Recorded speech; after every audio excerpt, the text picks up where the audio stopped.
Actors, let's talk about dialogue. So dialogue by design in a screenplay or a teleplay or anything written for the screen is not the same as dialogue or text in a novel. In a novel, the author is giving you what the character is saying, what they're doing, what they're feeling, and what they're thinking. In dialogue, in a screenplay, you're mostly getting just what the character is doing or saying. And saying something is arguably doing something. The action lines are meant to convey what is physically and literally happening in the character's surroundings. Sometimes you get a little bit of flavor of emotion or thought, but as good screenwriters know, show, don't tell. In a screenplay, you're mostly getting what we're supposed to see, which is not necessarily the emotion or the thought patterns of the character. So these are the two primary areas that actors need to create. All we can really do when we look at dialogue on the page is infer thought or emotion. And inferring it means looking at it and kind of discerning from what they're saying and doing what they are actually feeling and thinking.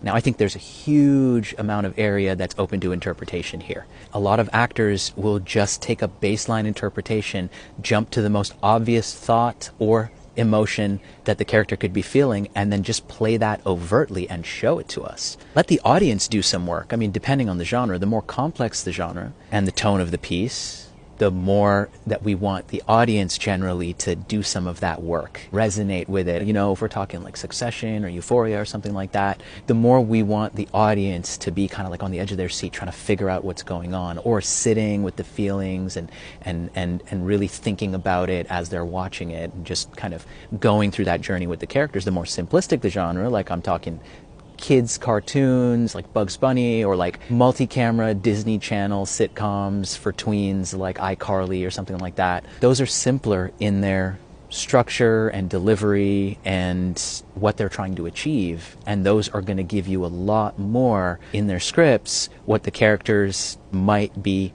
feeling or thinking. So next time you're looking through a script, ask yourself, am I taking everything at face value? Am I assuming from what is being done or said the emotions and the thoughts? Or am I going a little bit deeper into it and going, hey, this is where I have a lot of creative leeway, the thought process of the character and what emotions are motivating this behavior?